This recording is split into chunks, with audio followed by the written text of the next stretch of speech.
On December 21, 1993, the air inside the palatial residence overlooking Barcelona's Tibidabo mountain was thick with the scent of pine needles and expensive perfume. The event was a Christmas reception hosted by a shipping magnate with opaque connections to Middle Eastern sovereign wealth funds, a gathering of the city's transient elite where business was conducted under a veneer of festive cheer. Among the guests was a woman known as Anna Keller, a Swiss art consultant whose quiet elegance and discerning eye had earned her a modest reputation in European circles. She moved with a practiced ease, her gaze occasionally sweeping the room, her posture a study in relaxed confidence. To any observer, she was precisely what her meticulously crafted legend suggested, a professional navigating the intersection of art and commerce. But Anna Keller did not exist. The woman inhabiting her skin was an operative of the Mossad Caesarea division, and her true name was a classified secret buried in a Tel Aviv personnel file. Her mission, designated Operation Minstrel, was not to appraise paintings or cultivate clients, but to make definitive contact with a single man in the room, Ghassan al-Hamdi, a Jordanian national who functioned as the indispensable financial and logistical architect for the Abu Nidal organization.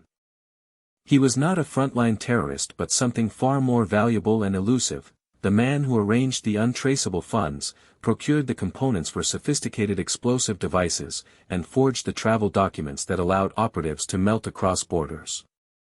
For 18 months, he had been a ghost, a high-priority target who had evaded every conventional method of surveillance, and tonight, the quiet art consultant was the fulcrum upon which a new, incredibly high-risk strategy rested.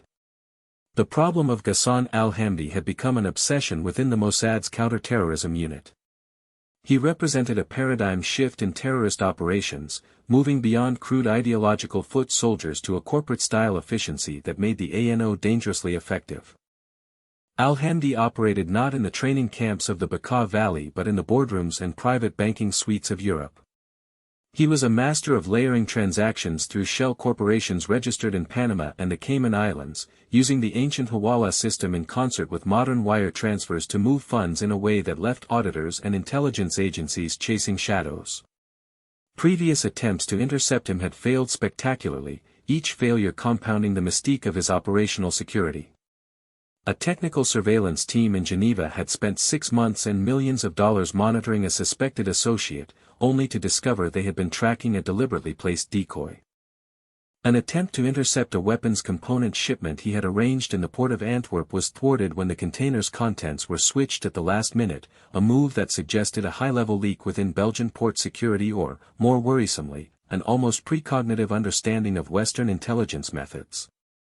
Al-Hamdi did not use telephones for sensitive conversations, relying instead on a complex system of dead drops and couriers who were often unaware of the full significance of the packages they carried. He never stayed in the same hotel for more than 2 nights and paid for everything in cash, leaving no credit card trails. The escalation to Operation Minstrel was born of this repeated failure. Technology and traditional surveillance had proven useless against a man whose primary defense was a disciplined, almost monastic adherence to analog tradecraft. The strategic stakes were immense. Al-Hamdi was believed to be orchestrating the financing for a new wave of attacks targeting civilian aviation, a direct response to recent peace overtures in the region. Capturing or eliminating him would not just disrupt this plot, it would cripple the ANO's ability to function as a transnational threat, effectively severing the organization's brain from its muscle. The decision was therefore made to pivot from technology to psychology, from tracking his digital and physical footprint to exploiting the one vulnerability the Mossad psychological profilers believed he possessed, a carefully concealed intellectual vanity and a connoisseur's appreciation for the finer things in life, a crack in his otherwise austere facade. The psychological and operational profile of Ghassan al-Hamdi, assembled by the Mossad's research division, was a document of contradictions. Born in Irbid, Jordan, to a family of modest means, he had excelled academically, earning a scholarship to study economics at the London School of Economics. It was there, amidst the affluence and intellectual currents of the British capital, that his radicalization took root, fueled by a potent mixture of perceived Western decadence and a deep-seated anger over the Palestinian situation. Yet, unlike his peers who were drawn to revolutionary rhetoric and street protests, al-Hamdi was drawn to systems. He viewed the global financial network not as an enemy to be destroyed, but as a weapon to be wielded. His genius lay in his ability to see the loopholes, the seams in the fabric of international law and commerce that could be exploited. He was described by a former professor, in a debriefing with an MI6 liaison, as having a brilliant but cold mind, more interested in the elegance of a complex financial structure than the ideology it served. He was not a sadist or a fanatic in the traditional sense, he was a problem solver, and the problem he had set himself to was the efficient funding of terror. His operational security was a direct reflection of this personality. It was not born of simple paranoia but of a systematic analysis of his opponent's capabilities. He had studied intelligence manuals, read case studies of captured agents, and understood the methodologies of signals intelligence and human surveillance. His defense was therefore proactive, not reactive. He lived a life of deliberate blandness, his public-facing identity that of a mid-level import-export consultant. The critical breakthrough for the Mossad came from a low-level source, a disgruntled clerk in a Swiss private bank who had once handled some of al-Hamdi's less sensitive transactions. The clerk reported that while al-Hamdi was obsessively discreet about his business, he had a singular passion, 17th-century Flemish landscape painting. He saw it as an intellectual puzzle, a reflection of a time when commerce, art, and power were overtly intertwined. This was the vulnerability, the single thread of personal passion in an otherwise sterile existence. It was a preference so specific and esoteric that it could be used to construct a lure of irresistible appeal. The proposal for Operation Minstrel was developed in a sterile, soundproofed conference room in the Mossad's Tel Aviv headquarters. It was presented not as a simple honey trap, but as a sophisticated psychological seduction designed to engage the target's intellect rather than his libido. The plan's architect, a veteran handler from Caesarea known only as Eitan, argued that a conventional approach targeting physical attraction would likely fail. Al-Hamdi's profile suggested a man of immense self-control who would view such an overture with immediate suspicion. The lure had to be subtle, appealing to his vanity and his belief in his own superior intellect and taste. The proposed solution was the creation of Anna Keller, an operative whose expertise in his specific area of interest would be so profound and genuine that it would bypass his suspicion. She would not be an agent trying to get close to him, she would be a figure of authority in a world he desperately wanted to be a part of, forcing him to seek her out. The operational risks were analyzed with brutal honesty. The primary obstacle was the sheer complexity of fabricating a cover identity that could withstand the scrutiny of a man like al-Hamdi. It required more than just forged documents, it demanded the creation of a life, complete with a verifiable history, professional accomplishments, and a digital and social footprint that felt authentic and lived in. Furthermore, the operation would take place on Spanish soil, a friendly but sovereign nation. Any mistake, any hint of an unauthorized Israeli intelligence operation, could trigger a major diplomatic crisis, far more damaging than the recent incidents in Norway. The risk to the operative herself was extreme. She would be operating alone, without immediate backup, her only lifeline a set of emergency protocols and a deep cover communications system. If her cover was broken, she would not be captured, she would be eliminated by the ANO, and the Israeli government would disavow all knowledge of her existence.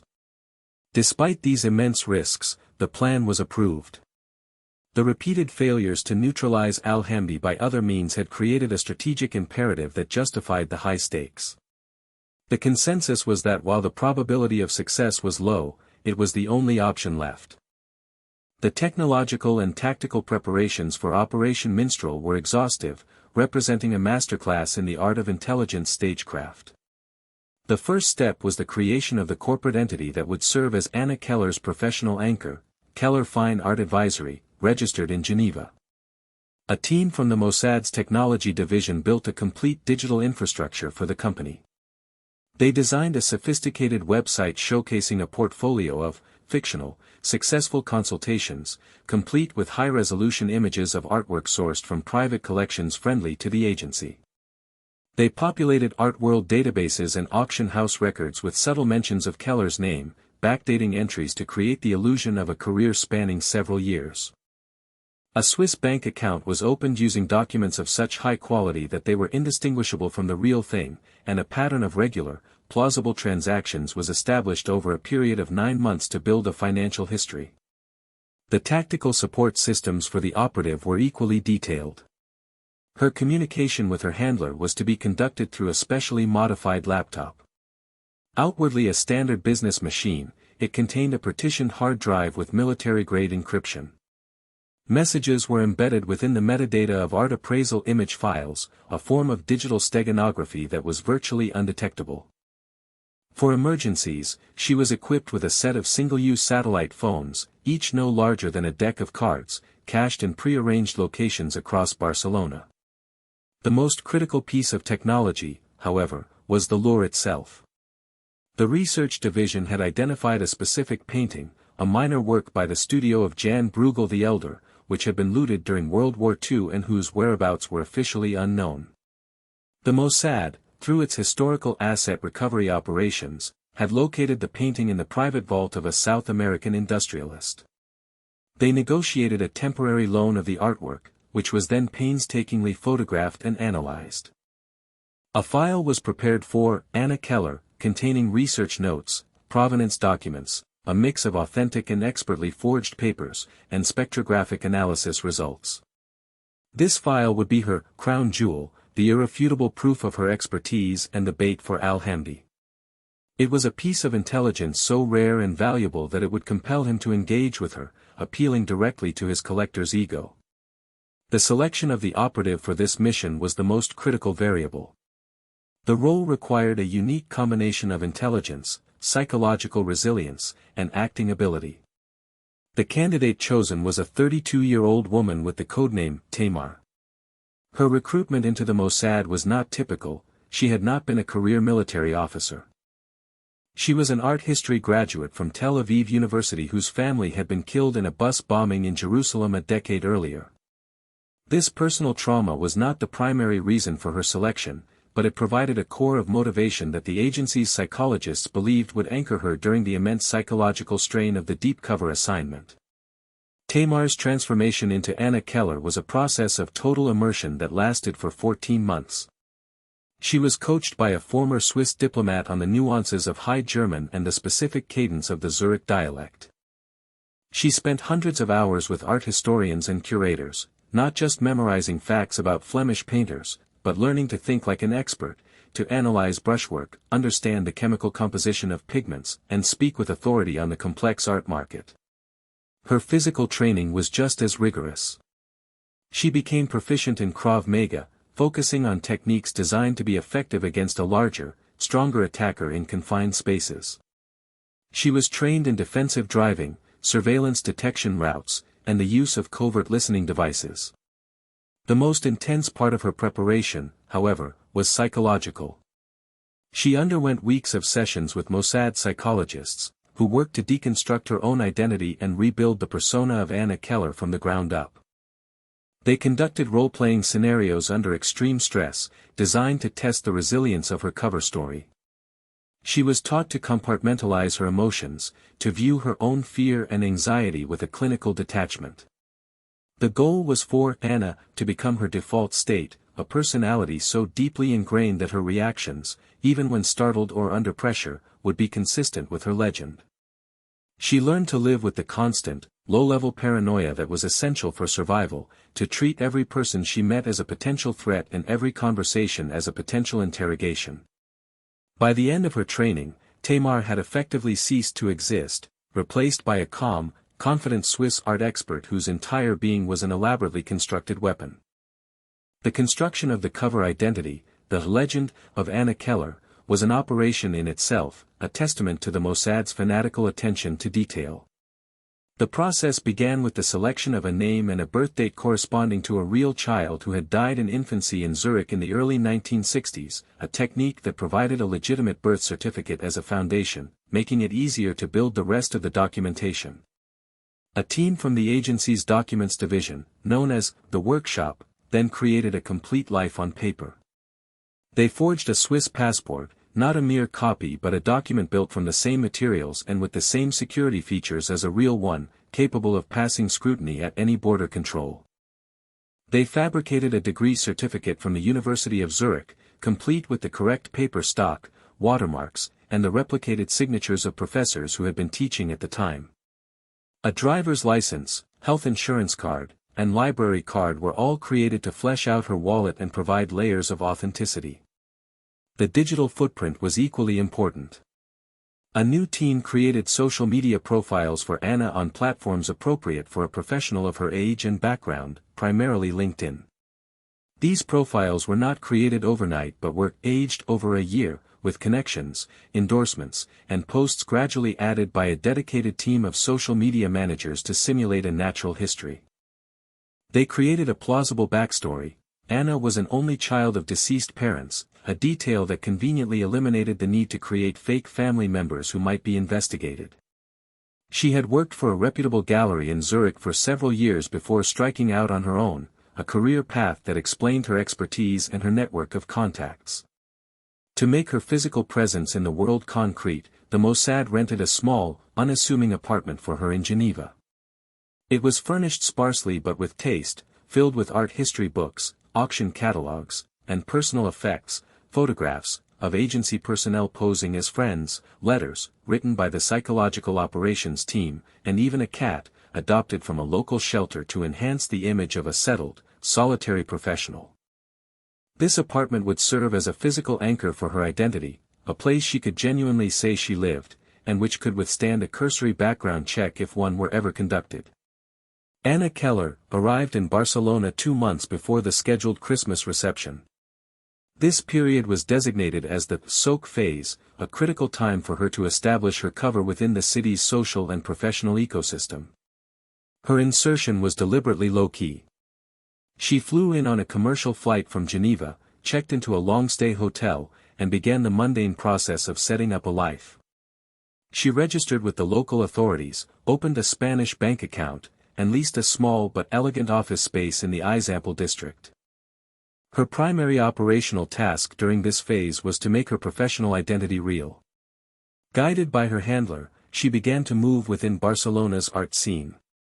She attended gallery openings, introduced herself to curators at the Museu Nacional d'Art de Catalunya, and had coffee with local art dealers.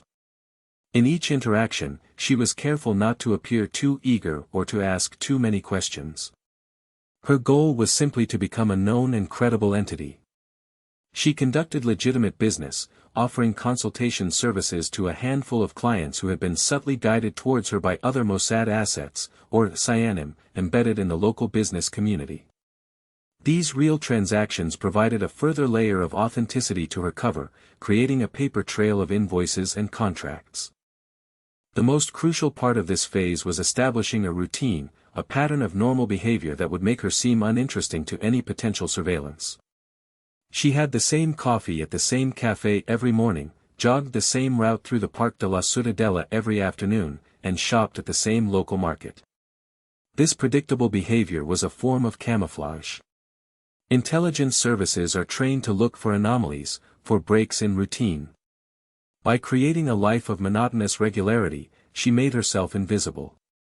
During this entire period, her surveillance of Alhamdi's network was indirect and patient. She was not trying to find him, she was positioning herself in a place where he, drawn by his specific interest, would eventually find her. She let it be known through conversations with dealers and collectors that her specific area of expertise was the Northern Renaissance and that she was working on a monograph on the lost works of the Bruegel school. It was a carefully placed piece of bait, floating in the currents of the European art world, waiting for its intended target. The build-up to the execution phase began when intelligence from a listening post in Cyprus confirmed that Ghassan Alhamdi would be attending the Christmas reception in Barcelona. The shipping magnate hosting the party was a known business associate, one of the few people Alhamdi trusted enough to meet in a social setting. This was the opportunity Operation Minstrel had been designed for. In the final week leading up to the event, Tamar's routine changed subtly. Under the guise of preparing for an important client meeting, she reduced her public movements, spending more time in her apartment. This was a security measure, minimizing her exposure to random events that could compromise the mission. Her communications with her handler, Eitan, became more frequent, though they remained routed through the encrypted laptop. He provided her with the final, updated intelligence package on the target, including the most recent photographs and a detailed analysis of the other guests expected to be at the party. The psychological pressure during this waiting period was immense. Tamar had to maintain the calm exterior of Anna Keller while internally rehearsing every step of the operational plan. She reviewed the floor plan of the residence, which had been obtained by a local asset. She memorized the names and faces of the most important guests, identifying potential allies and obstacles. She spent hours studying the file on the Bruegel painting, ensuring that her knowledge was so deeply ingrained that she could discuss it with effortless authority. The plan for the party was simple in its concept but complex in its execution. She was not to approach Al-Hamdi directly. That would be too aggressive and would trigger his suspicion. Instead, she was to engage in a conversation with a known art collector who would also be in attendance. Her handler had confirmed that this collector was an acquaintance of Al-Hamdi. The strategy was to talk about the Bruegel painting with the collector, loudly enough and with enough expertise, to be overheard by Al-Hamdi. The objective was to pique his intellectual curiosity, to make him feel that he was discovering her, rather than the other way around. The night of the party, as she dressed in a simple but elegant black dress, she performed her final mental checks. She was not Tamar, the Mossad operative. She was Anna Keller, the art consultant, on the verge of the most important professional discovery of her career. The transformation had to be total, a mental armor that would protect her through the most dangerous hours of her life. The climax of the operation unfolded with the slow, deliberate tension of a chess match. Inside the opulent Barcelona residence, Anna Keller executed her plan with clinical precision. She obtained a glass of champagne and positioned herself near a group that included her initial target, a wealthy German industrialist known for his collection of old master paintings. As planned, she waited for a lull in the conversation before mentioning, in a tone of academic excitement, a recent discovery she had made concerning the provenance of a lost work from the studio of Jan Bruegel the Elder. She spoke not to the group at large, but directly to the industrialist, her voice pitched to be audible to those nearby but not to be a public announcement. She described the unique brushwork on the painting's background foliage and a previously undocumented watermark on the canvas backing, details so specific they could only be known by a true expert. As she spoke, she was acutely aware of Ghassan Al-Hamdi, who was standing a few feet away, pretending to be engrossed in a conversation about shipping futures. Out of the corner of her eye, she saw him turn slightly, his body language shifting from feigned indifference to focused interest. This was the first sign that the bait had been noticed. The German industrialist, a genuine enthusiast, was captivated and began asking detailed questions. This was the critical moment. Tamar answered him with the full depth of her training, weaving in details from the dossier the Mossad had prepared. She explained that authenticating the piece required access to comparative works held in the Prado Museum in Madrid, and that she was planning a trip to do so. After several minutes, as she had hoped, Al-Hamdi disengaged from his own conversation and drifted closer. He waited for a pause before interjecting, his Spanish accented with the clipped precision of a British university education. He did not introduce himself by his real name but as a Mr. Ferris, a consultant with an interest in art investments. He complimented her on her insights and asked a highly technical question about the chemical composition of the pigments used by Bruegel's studio, a test designed to expose a fraud. Tamar answered without hesitation, quoting from a historical treatise on 17th-century paint-making techniques. She had passed his first test. He then suggested that securing private access to the Prado's conservation labs was notoriously difficult, but that he had contacts who might be able to assist. He proposed they meet for coffee later in the week to discuss it further. This was the moment of success. She had not asked for the meeting, he had offered it. She accepted with a display of professional gratitude, suggesting a small café near the university, a public place of her choosing. They exchanged business cards, his was for a generic trading company registered in Liechtenstein, and he moved away. The entire interaction had lasted less than 10 minutes. She had the hook set. Her mission for the evening was complete. Tamar's extraction from the party and the subsequent disengagement from her cover identity followed a strict, pre-planned protocol. She remained at the reception for another 45 minutes after her contact with Al-Hamdi, a measure to avoid any appearance of abruptness. She continued to circulate, making light conversation and maintaining the facade of the relaxed professional. This period of normalcy was crucial. It ensured that her interaction with Mr. Ferris would not stand out in his memory as the sole purpose of her attendance. She left the party alone, taking a standard city taxi back to her hotel, not her apartment, the first step in breaking her established routine. In her hotel room, she activated the encrypted partition on her laptop and sent a single, pre-arranged code word to her handler, acquired. This confirmed that contact had been made and a follow-up meeting was secured. The response came minutes later: proceed. Phase 2. The next morning, she began the meticulous process of collapsing the Anna Keller identity. She visited her office one last time, wiping the hard drives of her computers using a military-grade data destruction program. She shredded every document, leaving nothing behind. She then went to her bank and closed her account, transferring the remaining funds to a designated holding account. At her apartment, she packed a single small bag, containing only a change of clothes and a new set of identity documents for her next persona.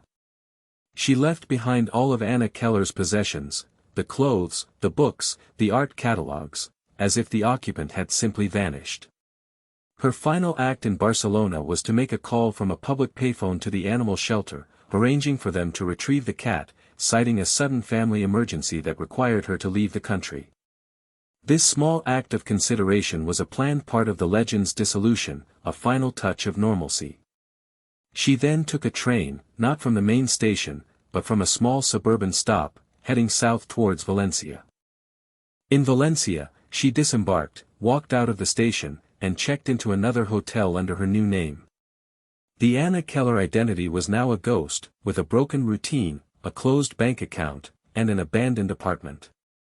Tamar was ready for the next phase of the operation, luring Ghassan al-Hamdi to the compromised location where a Mossad takedown team would be waiting. The consequences of Operation Minstrel reverberated through the shadowy world of counterterrorism for years.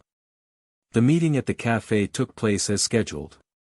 Al-Hamdi, confident in his assessment of Anna Keller as a genuine, and potentially useful, academic, let his guard down for the first time in years. He was subsequently lured to a private gallery viewing in a quiet suburb of Madrid, ostensibly to examine another rare painting. The gallery was a Mossad front, and the moment he stepped inside, he was apprehended by a Kaidan team, the agency's elite assassination and kidnapping unit. He was sedated, placed in a specially modified shipping crate, and exfiltrated from Spain via a cargo ship bound for an Israeli port. Under interrogation, Ghassan al-Hamdi proved to be an intelligence goldmine. His encyclopedic knowledge of the ANO's financial and logistical networks allowed the Mossad and its partner agencies to dismantle the organization piece by piece over the next 2 years. They unraveled shell corporations, seized bank accounts, and intercepted weapons shipments. The planned wave of attacks against civilian aviation never materialized. From a strategic perspective, the operation was an unqualified success, a textbook example of how creative, psychologically driven human intelligence could succeed where technology had failed. The political fallout, however, was significant. Despite the Mossad's best efforts to conceal its tracks, Spanish intelligence, the CNI, eventually pieced together the outlines of an unauthorized foreign operation on their soil. It created a quiet but deep rift in the intelligence-sharing relationship between Spain and Israel that took years to repair. The most profound consequence was the psychological cost to Tamar. After the operation, she was extracted and returned to Israel, but the process of shedding the Anna Keller persona proved far more difficult than adopting it. For 14 months, she had lived a lie with total commitment. She had built relationships, albeit superficial ones, and inhabited a world of culture and intellect that was far removed from the brutal realities of her true profession. Returning to her old life felt like a form of psychological whiplash. She struggled with a sense of dislocation and a deep, lingering disillusionment. She had been a weapon, an instrument of the state, and the clinical success of her mission did little to quiet the ethical questions that haunted her. The operation had saved countless lives, but it had been built on a foundation of profound deception, a manipulation of a man's single, humanizing passion. She had proven that the most effective way to destroy a man was not to confront his hatred, but to exploit his love. This realization left a permanent scar, a quiet testament to the ambiguous moral terrain inhabited by those who fight in the shadows.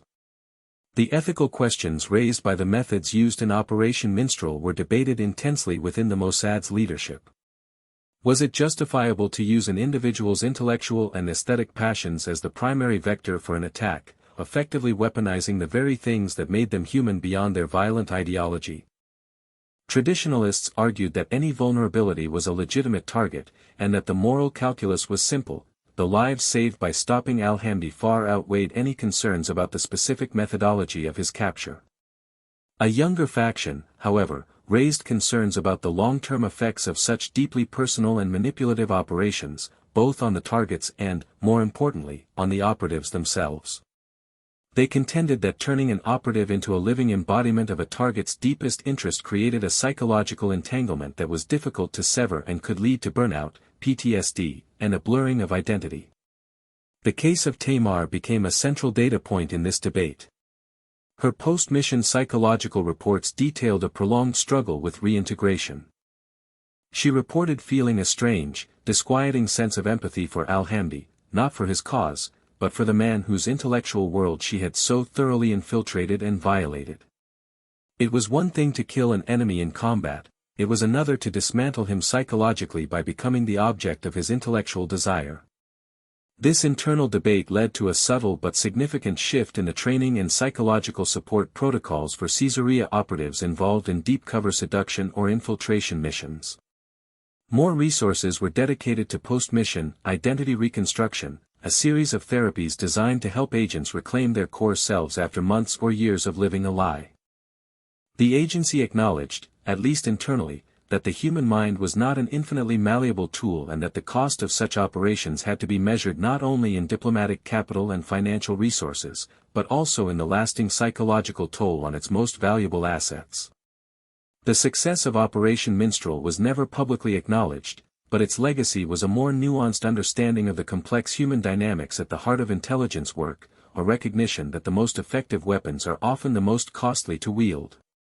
Was the complete psychological manipulation of a target, by exploiting their most profound personal passion, a justifiable act of intelligence tradecraft, or did it cross a fundamental moral line? And what is the true cost of victory when an operative must sacrifice a part of their own humanity to succeed?